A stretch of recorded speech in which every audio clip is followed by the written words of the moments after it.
una nueva emisión de Por Dónde Vamos y tenemos el placer de entrevistar al economista Roberto Kachanovsky para que nos hable de la realidad que está atravesando el país en materia económica. Roberto, gracias por atendernos, gracias por tu espacio. Y lo primero que te quiero preguntar es cómo se explica o cómo se entiende lo que pasó las últimas semanas en esta corrida cambiaria, en esto que hizo y no hizo el gobierno y que vos en una nota dijiste las nuevas medidas restrictivas del gobierno son malas. ¿Se entiende por qué?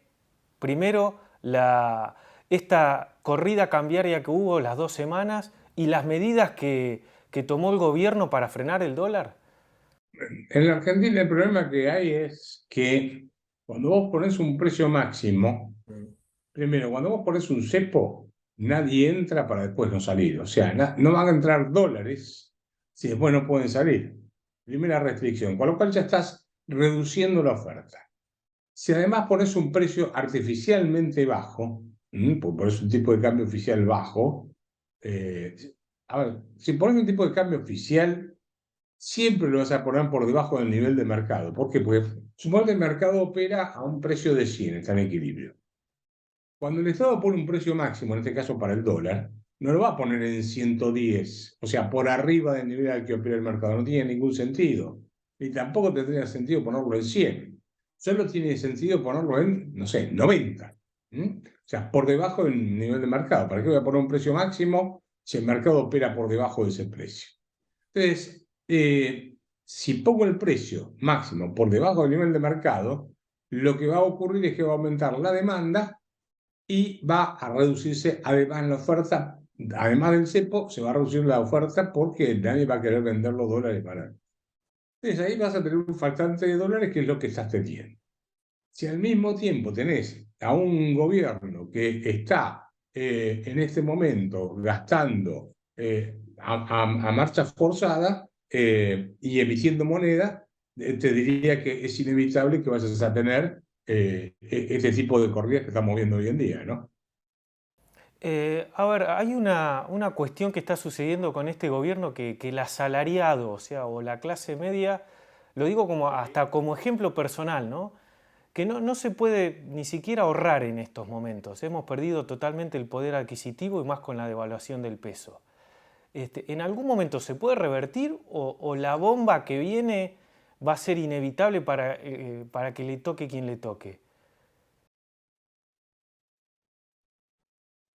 No, la bomba que viene va a ser inevitable para el que va a ser inevitable para el que le toque porque tenés el siguiente problema.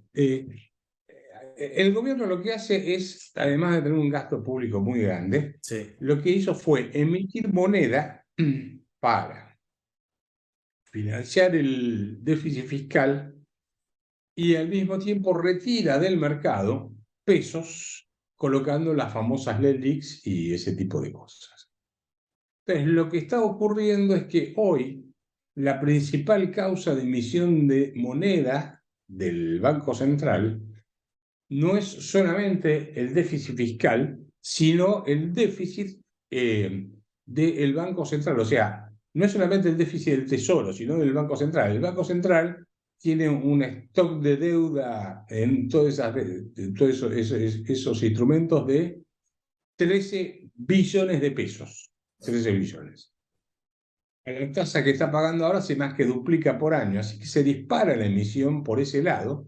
Y cuando uno mira la pérdida que tiene el Banco Central por esos bonos que tienes colocados, comparado con el déficit del sector público o del Tesoro, sin incluir los intereses de todos los otros bonos que coloca el Tesoro, además, o sea, lo que se llama déficit primario, el déficit del Banco Central es mayor al déficit primario. Entonces eso hace estallar en cualquier momento el sistema. Esto es muy parecido a lo que ocurrió en 1988 cuando se hizo el Plan Primavera para llegar a las elecciones de mayo. Alfonsín había adelantado las elecciones y armó este Plan Primavera y el Plan Primavera era justamente, digamos, el Banco Central lo que hacía era tomaba pesos de los bancos, la gente depositaba la plata. Los bancos se la daban al Banco Central y lo constituían, como se llamaban en ese momento, depósitos indisponibles. Y el Banco Central les pagaba una tasa de interés por esa inmovilización de los fondos. Hoy es lo mismo, el Banco Central no se llaman depósitos indisponibles, con Macri se llamaron LEVAX y hoy se llaman LELIX. Es el mismo perro al cual le fueron cambiando el nombre, pero la dinámica del problema es exactamente el mismo. ¿Estamos ya en una hiperinflación, a tu opinión? Porque hay economistas que dicen que sí, hay otros que no. Eh, yo te diría que estamos caminando hacia la hiperinflación. La hiperinflación no se define por una tasa de un impuesto en particular, o sea, perdón, de una tasa de un aumento en particular de la inflación. No es que a partir del 50% mensual o lo que sea, o anual, Ujú. es hiperinflación, sino que es cuando la gente rechaza de tal manera el peso, La moneda, claro. saca de tal manera el peso encima, y las remarcaciones de precios son tan aceleradas que se hacen un proceso hiperinflacionario. Por ejemplo, Argentina tuvo hiperinflación en el 89 con un 4.000 o 5.000% de inflación. En Venezuela fue del 2 millones por ciento anual y acá de 5.000% anual. O sea, los dos fueron hiperinflaciones. Lo que digo es, no importa el porcentaje, sino con qué velocidad la gente se saca la plata de encima. Cuando repudia por completo la moneda, ahí entonces en hiperinflación. Y yo te diría que hoy la gente está casi repudiando el peso, inmediatamente que lo recibe se lo saca de encima porque sabe que mañana puede comprar menos. Las nuevas medidas de masa, a su criterio, ¿dieron alivio o nada desde su asunción para acá?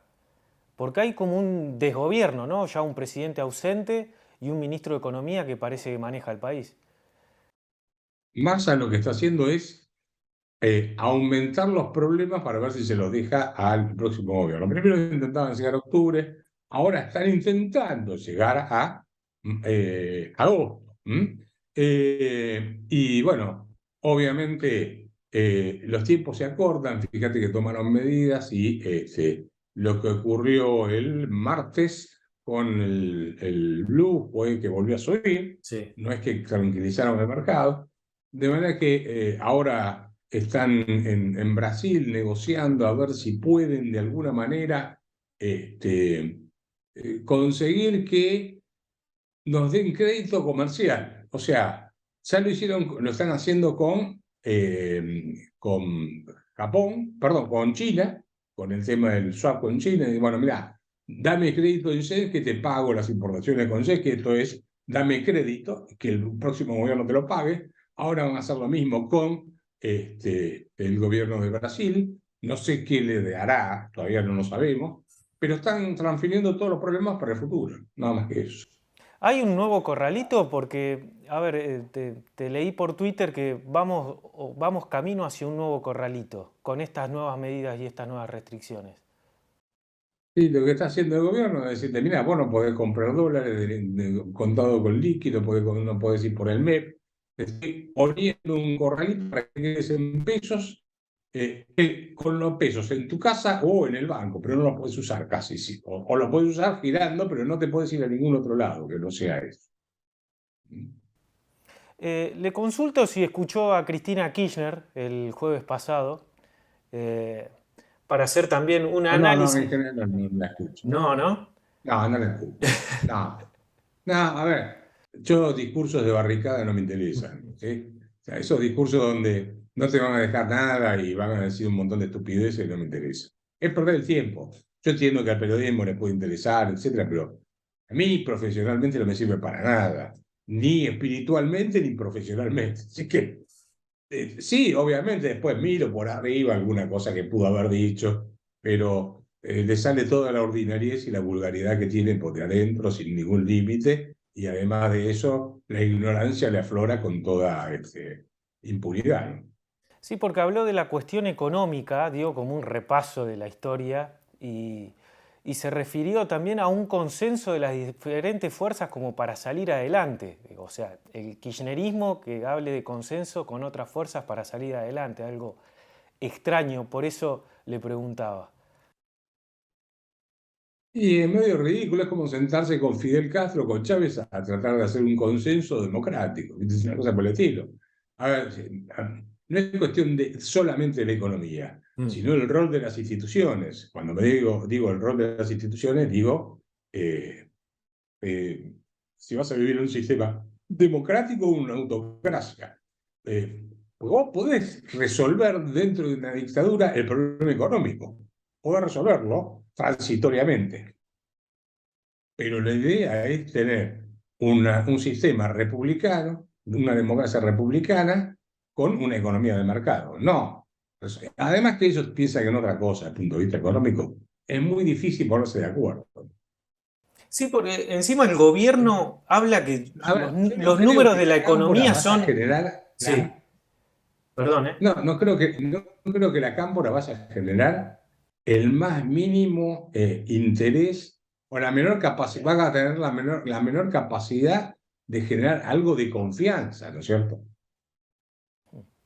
Sí, porque el gobierno, a ver, a través de Alberto Fernández, habla que los índices de la macroeconomía crecieron, pero no se refleja o sea, en el asalariado, en la clase media, por ahí en las clases más pudientes, pero no se refleja para nada en este impacto de la macroeconomía que crece, que la verdad no se ve. Eso lo dijo Alberto Fernández, ¿no es cierto? Sí, sí. A ver, vamos a ponerlo de esta forma. Alberto Fernández no mira ni siquiera los índices que publica el mismo INDEC. Hay un índice que se llama el estimador mensual de actividad económica, que es el que va marcando mes a mes cómo va a evolucionar el Producto Bruto. Y a ver, de septiembre hasta ahora, viene cayendo, o sea, ya se va casi 6 meses de caída. ¿De qué está hablando? No se entiende, francamente, no miran ni siquiera los propios números que ellos tienen, ¿no? Ujú. A Eh, ver, sí, esta gente inventa historia, inventa números, inventa. Yo me acuerdo cuando Cristina en el primer gobierno o en el segundo, no sé, hablaba por cadena, decía, no, porque este año aumentó la pesca y la producción pesquera y sacamos, no sé, 300.000, 228 cornalitos más que el año pasado. Tiran números así, absolutamente ridículos que no, ¿cómo se llama? No tienen ninguna sentido, los inventan los números, ¿no? lo relacionaba a esta frase que usted manifestó, si el próximo gobierno no toma medidas liberales, está condenado al fracaso. O sea, tiene que ser medidas muy profundas para revertir la situación económica en la Argentina, en lo que se viene. Sí, yo creo que esto no es cuestión de retocar el tipo de cambio, la tarifa de los servicios públicos o no sé qué sé yo, o algo de los precios relativos. Acá hace falta reformas muy profundas, tenés que hacer una reforma, primero, tenés que hacer una reforma monetaria. Mm. No creo que en este momento se pueda hacer una dolarización, pero digamos, después, en todo caso, si queda tiempo, hablamos Sí, de sí, cómo sí. sería una reforma monetaria. Pero tenés que hacer una reforma monetaria. Tenés que desregular la economía. O sea, todo lo que tenés que anunciar de entrada, para generar un shock de confianza. Tenés que anunciar una reforma monetaria. Tenés que desregular la economía. Tenés que hacer una reforma laboral para terminar con la industria del juicio. Tenés que hacer una reforma del Estado para bajar el gasto y mejorar la calidad del gasto público. Tenés que hacer una reforma impositiva, incorporar la economía argentina al mundo y, además de eso, de todo eso, tenés que terminar con los planes sociales. Entonces, y transformarlos en trabajo. Ujú. O sea, vos tenés que anunciar un conjunto de medidas. Y yo no los veo en este momento concentrados en eso. Y justamente estaba viendo que en la reunión que tuvieron en Juntos por el Cambio hablaron de ellos están preocupados por el déficit fiscal.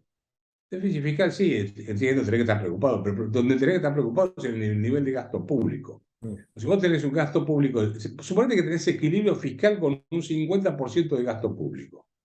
La contrapartida es que vas a estar matando a la gente con impuestos. Entonces, el déficit fiscal es un problema, pero el problema mayor es el nivel de gasto y la calidad del gasto, porque tiene como contrapartida la presión impositiva.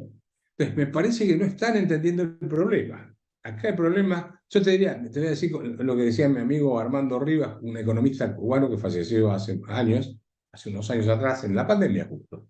Fuimos amigos durante muchísimos años, brillante economista, me decía, yo prefiero, la propia herejía, decía, ¿cuál es mi propia herejía? Decía, mi propia herejía es, prefiero un déficit fiscal de 2 o 3 puntos del Producto Bruto con un gasto público del 15 o 20% del PBI a tener equilibrio fiscal con el 50% del Producto Bruto. ¿Sí? Un equilibrio fiscal, sí, porque el gasto público te va a estar transformando eso en una presión impositiva. Entonces, acá el problema a debatir no es solamente el déficit fiscal, es básicamente el nivel y calidad de gasto público. Pues el déficit fiscal, por supuesto que tenés que reducirlo, pero lo primero que tenés que hacer, entender es, tengo que bajar el gasto. O podés cerrar el déficit fiscal aumentando los impuestos, por ejemplo, ¿no? Habló del tema fundamental de los planes sociales y hoy publicó diferentes puntos, o sea que usted no los quiere eliminar, sino como que se reutilicen, o sea, y que sea como un trabajo genuino. A ver si lo entendí de esa manera. Bueno, los planes sí, yo creo que hay, a ver, lo que digo, todos los que están en edad de trabajar, pues hay un montón de planes, Sí. son toneladas. Ujú. Entonces, tomemos los que están en edad de trabajar, no tomemos la gente mayor o los que están jubilados y los menores de edad. Después eso lo vemos. Primero tenemos que ver los que están en edad de trabajar. Todos esos planes se transforman en uno solo, no son 58. El plan lo cobra directamente la persona y se anota directamente la persona y no hay un puntero político o un gerente de la pobreza que está en el medio negociando los planes. Esa persona, para poder cobrar el plan, tiene la obligación de cursar, hacer algún curso de algún oficio. Antiguamente estaban los monjes salesianos que tenían lo que se llamaban las escuelas de artes y oficios, y ahí te enseñaban a ser tornero, carpintero, electricista, gasista, etc. Estoy diciendo algunos. Hay un montón de nuevas cosas o de oficios con salida laboral rápida que tendrían inmediatamente demanda laboral. Te digo, por ejemplo, vivo en una casa en Olivos. Tuve que arreglar una persona que es de madera. Tardé 1 año y medio en encontrar un carpintero. O tengo que hacer una reparación de un pedazo de cinguería. No te aparece un cinguero ni por casualidad. O necesitas electricista. Para que venga el electricista es un milagro. Te digo, yo recorro el país dando conferencias sobre la situación económica y lugar donde pasa exactamente lo mismo. Grandes ciudades, chicas ciudades, pueblitos de 3.000 habitantes, en todos lados tienen problemas para conseguir oficios. Entonces, mi propuesta es, esa persona va a recibir el subsidio, pero va a tener la obligación de anotarse en algún curso que va a ser gratuito y se va a financiar con un crédito blando del Banco Mundial. Con eso le vas a pagar a los profesores y los materiales y se pueden usar las escuelas públicas, se pueden usar las iglesias, las parroquias, etcétera, un montón de clubs para poder hacer los cursos. Entonces, esa persona cobra solo si está anotada y cursa, no si se anota y no cursa. Cursa, tiene que cursar, se matricula y una vez que se matriculó, eso va a depender de lo que elija, el tiempo, ¿no es cierto?, de lo que elija, el tipo de oficio que va a tener. Le decís, bueno, mira, a partir de ahora te voy a reducir un 20% todos los meses el plan social, el subsidio que recibís, así que mañana levántate y hacé lo que hacemos todos nosotros todos los días, salí a buscar trabajo. No le estoy pidiendo nada diferente a lo que hacemos todos los días. ¿Y esta idea La la tomó diferencia alguien? está en que ¿Algún tiene partido un límite de político? tiempo, Sí. tiene un... ¿Cómo? ¿Esta idea de ¿Perdón? usted la tomó alguien? ¿Algún partido político o nadie? He hablado en diferentes lugares, así, Ujú, pero no sé si prestan atención o le prestan más atención al problema de la interna y quién va conmigo, o sea, la rosca política, ujú. más que a las soluciones. No sé si me explico. Yo sigo haciendo mis propuestas, ¿no? No me parece que con esto vas a matar a nadie. Simplemente le estás dando la posibilidad de tener la dignidad de ganarse él la vida. así de fácil, ¿sí? Sí. Y terminás con esto de que el derecho que tengo a que otro me mantenga. ¿De dónde salió eso? ¿Quién lo inventó? Habló de la cuestión monetaria, uno de los puntos fundamentales.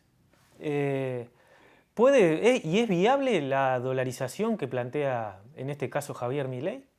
Que estuvo en discusión por varias semanas también. A ver, yo no estoy en contra de la dolarización porque en el año 2018 y en el 2019, 2 años seguidos, hice 2 debates en la Universidad del SEMA con Jorge Ávila, que escribe hace rato que viene escribiendo sobre dolarización, y Alejandro Estrada, que ya en la década del 80 compartíamos este tipo de propuestas. Así que no estoy en contra. Lo que digo es, cuando uno hace este tipo de propuestas, tiene que ver si se puede aplicar o no. Ujú. Y la realidad es que cuando vos dolarizás, tenés que tener 2 cosas.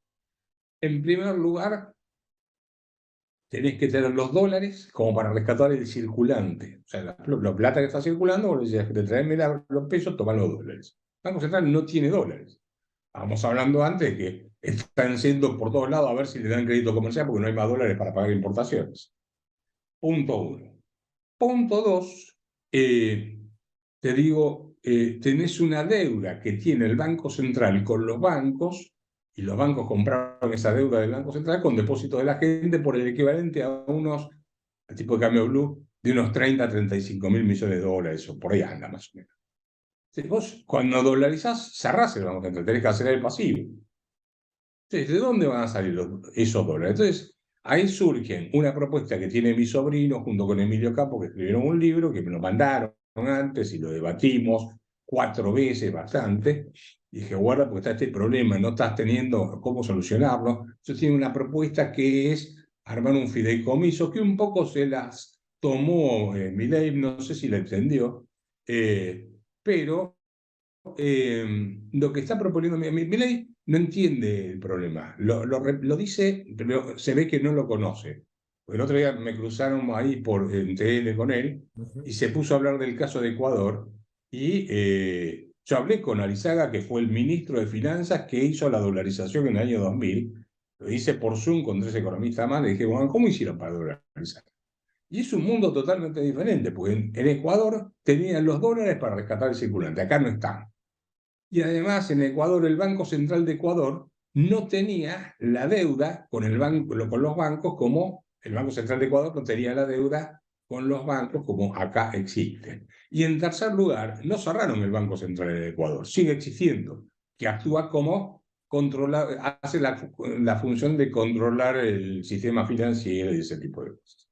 O sea que, a ver, Javier Milei lo que tiene es, la reconozco la habilidad de decir, voy a dolarizar, viva la libertad carajo y la culpa de la casta, y con eso consigue votos. La reconozco que realmente es habilidoso consiguiendo votos diciendo nada más que 3 cosas. Pero cuando lo escarbas un poco no tiene más mínima idea de lo que está hablando. Usted se Te considera digo porque liberal, este ¿no? tema de dolarización lo vengo Sí. debatiendo hace Sí, sí, décadas. sí. Sí, uno que lo sigue en Twitter, sí, es la realidad que lo viene debatiendo desde décadas. ¿Usted se considera liberal? Sí, soy un liberal clásico. Ujú. Empecé en las ideas liberales allá por la década del 70. Año 1975 se crea la Escuela de Educación Económica y Filosofía de la Libertad, que trabajaba, se hacían cursos y debates, conferencias en la casa Hipólito Yrigoyen en 710. En los 75, mirá qué difícil que era esa época, ¿no es cierto? Y de ahí en más siempre seguí, pero soy lo que es un liberal clásico. Un liberal clásico te dice, no tiene que desaparecer el Estado tiene que ser mínimo, limitar el poder del Estado, eh, y tener un Estado eficiente, y que el sector privado tenga la capacidad de desarrollar su capacidad de innovación, la libertad de diseñar, la libertad de publicar, o sea, lo que es la Constitución de 1853 transformada en liberalismo. Si uno lee el sistema económico rentístico de Juan Bautista Alberdi, dice claramente, en esta Constitución no se puede encontrar otra cosa que las ideas liberales de Adam Smith, que estaba todavía Adam Smith, no había llegado ni siquiera a desarrollar lo que después se desarrolló más en la economía, ¿no? Bien. Le pregunto esto Soy de esa porque, corriente, liberal clásico. sí, le pregunto esto porque A mí me da la sensación que los liberales en la República Argentina están en su mejor momento, y ahí va la otra pregunta que le hago, si Milei refleja ese pensamiento liberal o no. Ya, en mi opinión es un populista digamos, que lo que él busca es transformarse en una especie de Mesías Salvador. El discurso de él es muy parecido al del kirchnerismo o del típico populismo. Por ejemplo, ¿qué dice Cristina Kirchner? Cristina Kirchner dice, el enemigo es el Fondo Monetario Internacional, los grupos concentrados, los medios de comunicación hegemónicos, no sé, cosas por el estilo. Esos son los malos, yo soy la buena, los vengo a salvar de esos. Es el Mesías que me viene a salvar, ¿se entiende? O sea, el Führer es, qué sé yo, no sé, Mussolini es Perón. Yo los vengo a salvar, Braden o Perón. Ellos son nosotros. Y acá él inventó casta, que son todos los políticos, y yo soy el bueno, eso, todo el resto son malos. Claro que después cuando uno ve el armado político que está haciendo, es de la casta más rancia de la Argentina, que puedes encontrar, ¿no es cierto?